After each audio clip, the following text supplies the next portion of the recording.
Honey, we need to chat.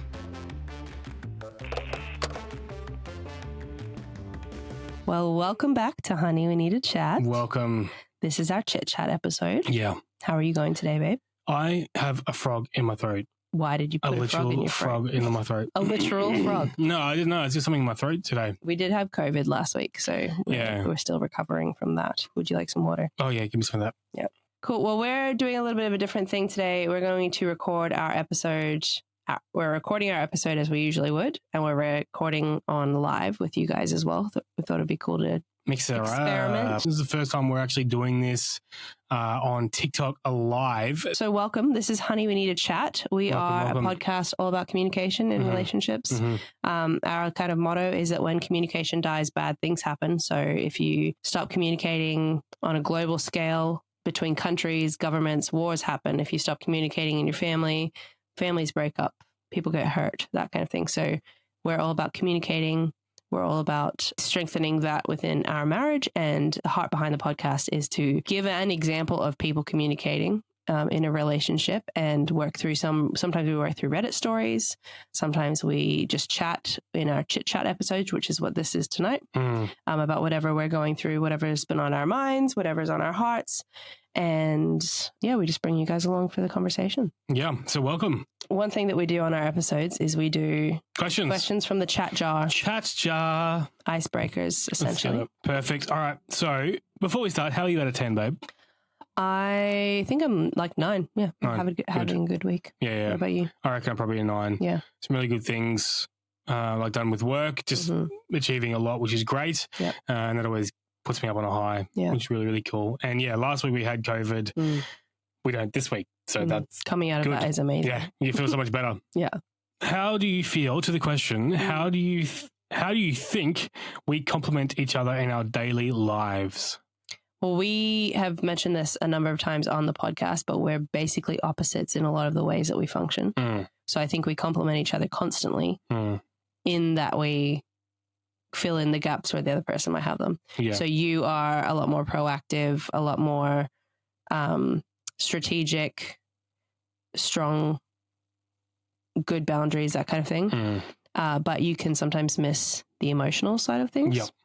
And the impact that might have on people. Whereas I am a lot more worried about how people are feeling in a situation or how the things all weave in together. I'm a lot slower to jump into things, but I'm also a lot more detailed as well in that way too. So I think that's how we complement each other. Yeah, I would agree. Yeah, I would agree. I think the big thing is the teamwork. Yeah, you know, like you said, my strengths are your growth points. Yeah. Your strengths are definitely my growth points, and I think that's probably the best thing. Even with I feel like we get into some sort of rhythm, even with the kids and getting ready for school, and you know, I wake up and I take our youngest to the shower every morning because he's usually got a poopy nappy, and no one wants to wipe a butt first thing in the morning. So you put him in the shower with me. And then you stay in bed for a little bit longer, then get him out of the shower. And then I make coffees, you make lunches. And it's just a routine through that. Our rhythm. Yeah, we got our rhythm. Yeah, which works really well most of the time until things throw it out. And then we come across speed bumps. Yeah. Where those differences become tensions. Yeah, so we have to kind of massage out those tensions. Just like everyone else. Just like everyone does. But you have a massive stain on your shirt, which is fine. But just to point it out. Hey. I don't know if we'll see it that much. I had gravy and it fell from my chip. I also had stains on my shirt, but then I wiped them. I actually didn't realize it was there. I thought I wiped it. That's all right. Guys, we have an exciting update. What's our exciting update? Patreon! And Spotify subscription. Spotify sub! We have some really great quality, raw, extra content that we are going to be posting on our Patreon and our Spotify subscription. So if you are interested in a little bit more from our episodes, if you get to the end and you're like, I want one more story, now you know. Join in. It's also going to be a place where we will be updating, sending resources, and just keeping our little community growing and extending there. So if you're interested at all, please check it out. We will post about how to sign up. If you have any questions, let us know. Get onto the Patreon. Get onto the Spotify subscription. Yeah. Thank you. Decorative. Well, this week is a bit of a casual chat. Mm-hmm. We thought we would just chat through something that we've been thinking about, talking about, and also have encountered in episode 11 titled "It's Not What You Meant, It's How You Said It." We had a beautiful little moment that I turned into a video and posted, and that little moment did very well on TikTok specifically. But yeah, people were really reacting to it, and it's really a cute moment. If you haven't watched it, pop back, listen to the episode, or watch the video that I posted with that little clip. But we thought we would just reflect on it because we've had some feedback after posting it, which has been interesting and telling, and we thought there was maybe a conversation there. Yeah. And I think it's a good conversation. One, because I could see this going to my head a lot. So if you haven't seen it, you don't know what Amy's talking about. Amy's talking about beauty, and she was talking about it in a way which made me cautious of maybe she doesn't really feel, or I'm not really showing to her that she's beautiful to me. So I had to take a moment and to really emphasize that beauty there's so much involved with beauty. It's not just physical appearance. It's who she is. It's who she is to me. There's a whole thing. And again, that TikTok that you made, it did get a lot of attention, and that could easily go to my head. Yeah. But the thing is okay, yes, I said some nice things, and I meant every word of it, but do I live it out all the time? Absolutely not. And we've had conversations before. There's been moments where you haven't felt that from me. You've questioned whether you are the most beautiful person to me, and so forth. So that's what we wanted to talk about. One, be real. Yes, it was a beautiful moment. I meant every word. Reality is, do I always treat you that way? Do I always have you always known that from me? The answer is no.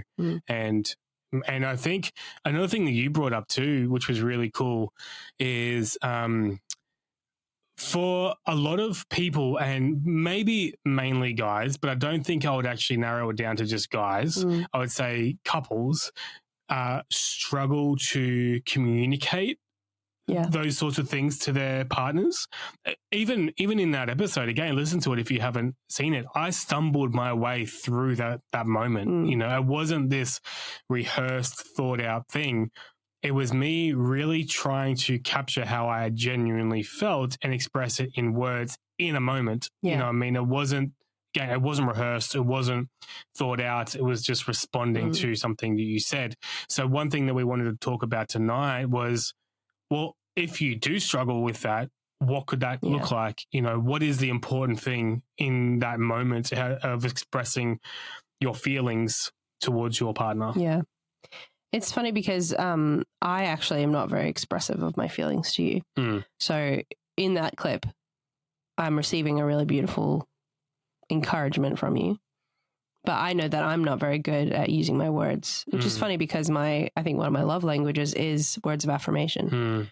But one thing we've learned is that your love language that you receive is not always the same as what you would give. And also for me, I remember a moment early on where I realized that I actually get super uncomfortable with like shows of affection. Same with friends, family, not family so much, but like even my really good friends, I will struggle to verbally or physically show them affection.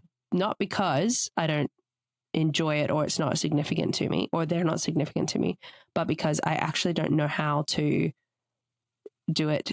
Like it's so significant to me that it kind of trips me up. Yeah. And it's almost like embarrassing or like overwhelming to even try to express it. And yeah, it's a whole thing. But all of that to say, I know that I don't do this well very often either. And so it's definitely, what was interesting was when we posted the video, a lot of women have, mostly only women. Oh no, that's not true. There's been a few guys. Mostly women have responded. And some of them have said really beautiful things and been like, oh, that's exactly what my partner makes me feel. And that's been awesome. Some of them had said just things about you. So they're like, oh, keep him, or that's amazing, or that gives me hope, or something like that. And then there's been a few that have also said, I wish my partner would say stuff like this to me. And that they just never get that from their partner. But it was interesting and noteworthy that it was mostly women. And I feel like stereotypically or generally speaking, it is usually a male, not usually. I think it displays itself differently, but there does seem to be a gap where there's almost like a sensitive affection that women crave, generally speaking, that men sometimes struggle, generally speaking, to give. And so that was extremely obvious in the comments, that it was mainly women appreciating it and mainly women craving it that weren't receiving it. So I think I'm curious about that dynamic as well, like how guys navigate words of affirmation, any of the love languages, but especially those ones that are vulnerable and intimate and sensitive. I wonder if there's a block there for guys, culturally speaking, like how they've grown up.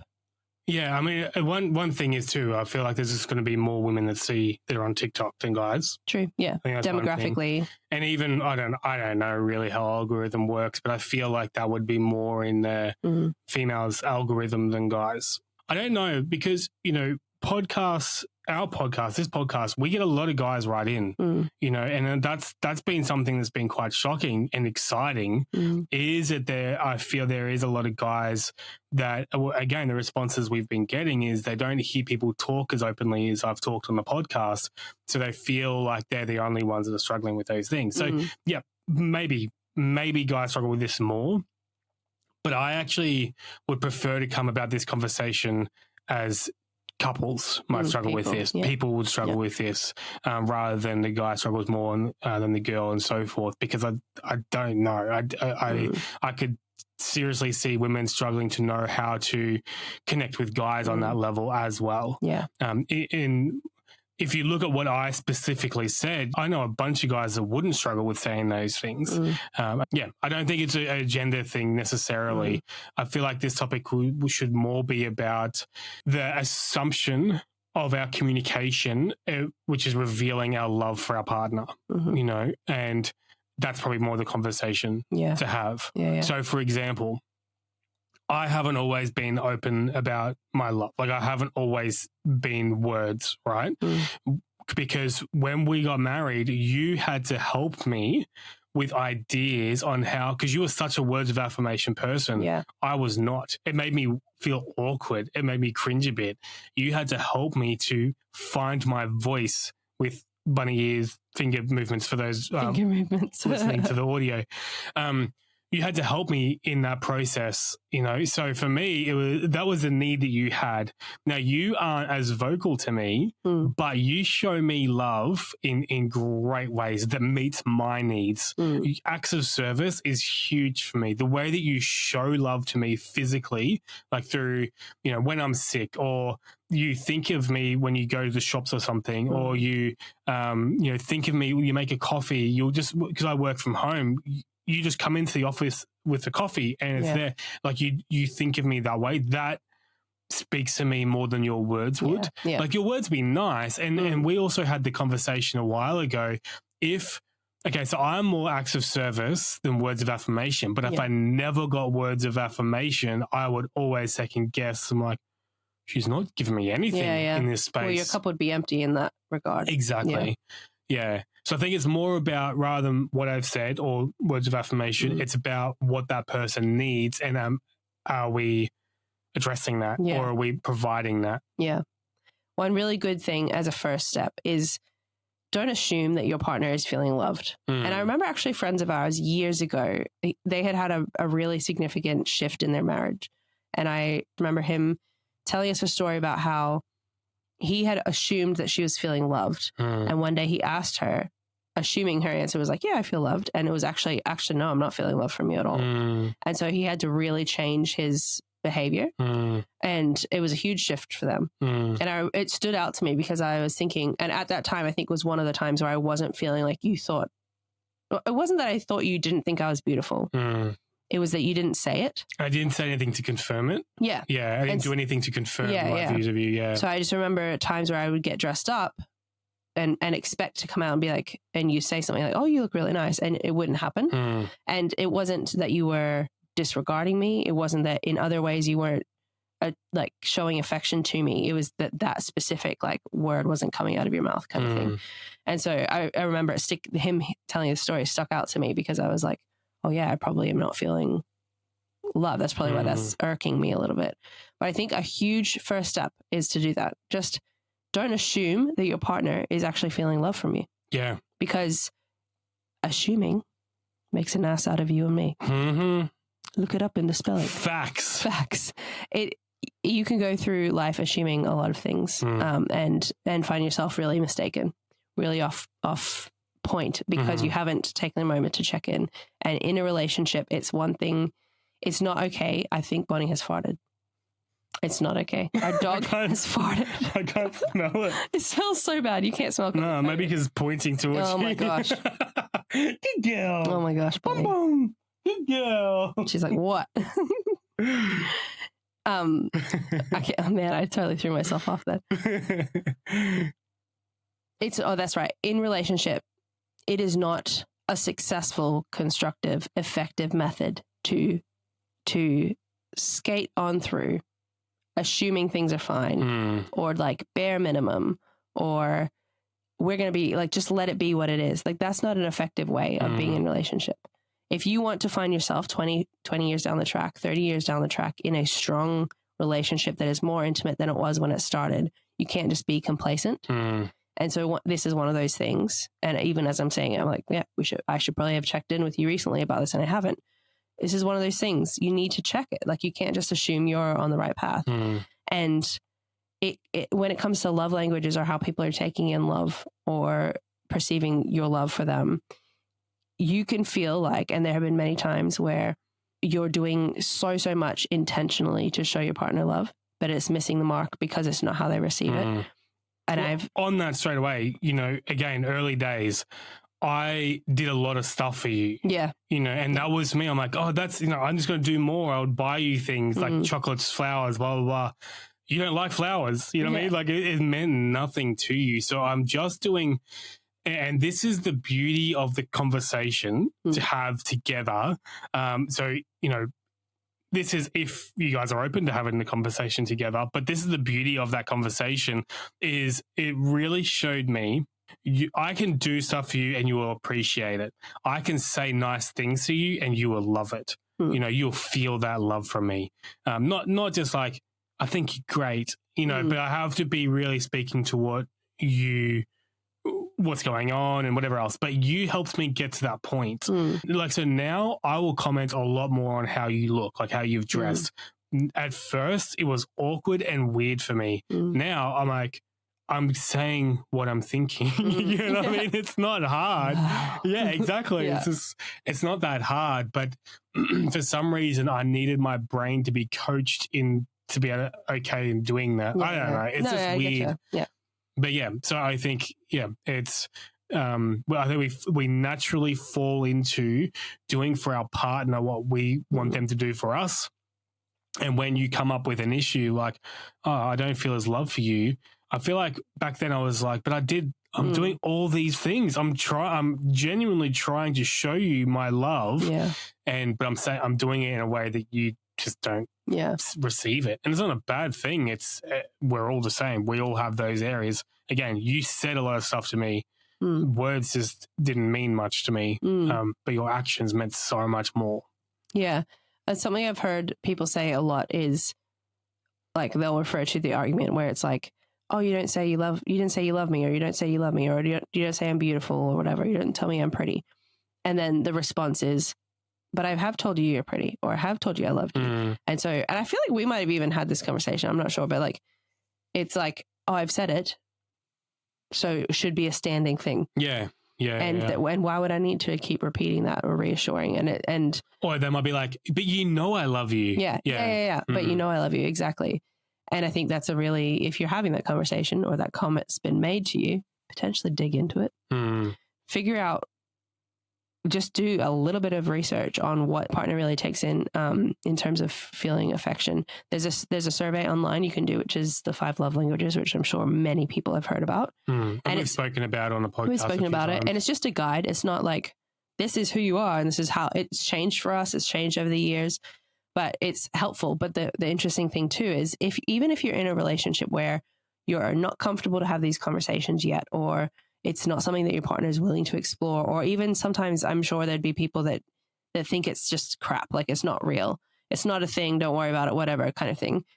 But you're interested in exploring that more.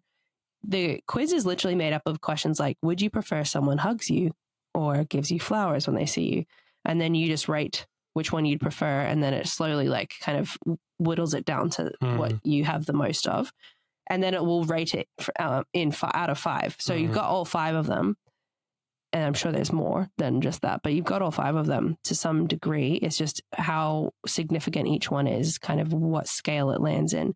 And so that's actually something easy you could do with your partner without them even knowing, not to be manipulative, but just to be like, in conversation, what was your favorite birthday gift when you were growing up? Or what's the nicest thing anyone's ever done to you? Like exploring it that way, almost like you're asking them the quiz questions just for your brain to kind of get a gauge of where they're at. So you can start exploring that a little bit more. And if you're also experiencing the opposite, where you're not feeling that love, we've said this many times, it's easy to come into a conversation accusing and be like, you don't show me love. You don't show me love. Likely your partner has been thinking they're showing you love, as we've said, in a different way, in their way, in a way that makes sense to them. Likely they want to show you love. Likely they do love you at their core, and they want to have a relationship where you feel loved and cherished. There may be things that block that for some reason, but also there may just be total miscommunication in terms of how to show that to you. And so instead of coming in saying, you never show me love, or you never give me gifts, or you never blah, blah, blah, explore it with them with an attitude of curiosity. So it's more like exploring what they find impactful for love, and then how they do that for you. Or say like, I really like you do the dishes every night. That's awesome. Honestly, if I was fully honest, I think I would, if you just gave me a hug, I'd prefer that over you doing the dishes one night or something like that. Like doing gentle little suggestions. I can hug you more than one night, but well, actually, I'd rather you just do the dishes. Night. Just one night. Yeah. Anyway, I think basically the point of that is you could shut this conversation down before it even begins. If you come in an accusing way, there would be gentle ways. And I think, some of the comments I was reading, it made me really sad. And all I thought was like, I bet that person, and in this case it was the guy, but I bet that man or that person, that partner, would hate to know that their partner doesn't feel loved. Yeah. I bet that even if they do know that, even if they've had their partner say to them over and over, you don't show me love, you don't show me love, you don't show me love, I bet somewhere in their core, there's something that doesn't sit right about that. They don't like that that's how they act to you. They don't like that they don't know how to interact with you. I bet that deep down inside, there's a part of them that would love to be the kind of partner that shows their partner exactly how special they are to them. And so that's their journey they have to walk. But I think there's gentle ways to introduce this conversation, introduce your needs in a way that might help them be a bit more receptive to exploring it with you. Well, I want to put a challenge out. I really would encourage you guys to have this conversation with your partner. If you don't have a partner, go do the test yourself. Like find out what you want, because it's going to help you when you do find a partner to be able to communicate that from the beginning, to have those conversations. Even just to know what fills your cup. Yeah. For your own filling of your cup. Absolutely. But if you do have a partner, what I really want to encourage you, do that date night we spoke about. Just organize it. Yeah. Don't just go through the motion. Take time to really reflect, really think and through and ask yourself, how am I going?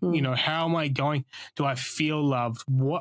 In what ways? So I had to think about, when we had this conversation, I had to think about what makes me feel, and as cheesy as this is going to be, I'm going to own it, what makes me feel the most gooey? You know what I mean? With what you do, what makes me light up the most out of the things that you do. And that was how I really started to understand what I would like to receive, and that really set the tone for us working on this and being so intentional with it. Do we get it perfect every time? Nope. Absolutely not. Yeah. Do we forget about it a lot? Yep. But what I want to encourage you, be intentional, take your time, reflect, make it special, because this is a very fun thing to do, and it's a very, very rewarding thing to do. So please, I would really encourage you to take that challenge, organize one of those date nights at home, in front of the TV, beautiful jazz moments. If you don't know what date nights we're talking about, have a look through our videos or our episodes. We've spoken about it. The at-home date nights. Perfect. Check it. Especially Check for it parents. out. Check it out. Financially sound, logistically sound. Romantically. How hot does that sound? Romantically sound. Romantically do it. Romantically do it. Yeah. Yeah, well, I mean, do that too if you want to. So our outro, it comes to you by Taylor from TikTok. From TikTok. Well, the theme comes from The theme comes from ChatGPT. Taylor. Yeah. It's a Game of Thrones theme. And so, as the sun sets beyond the wall and the echoes of our tales fade into the whispering winds of Westeros, we must draw the curtains on today's council. Remember the unyielding flames of a dragon's breath. Our conversations have the power to forge and reshape the bonds of our alliances. Keep your ravens close and your hearts open until we gather again under the banner of Honey, We Need to Chat. For the night is dark and full of dialogues. Until next time, fare thee well in your quests, dear listeners. That was really good. That was pretty epic, so Taylor. fun. So until next time. Good chat. Bye.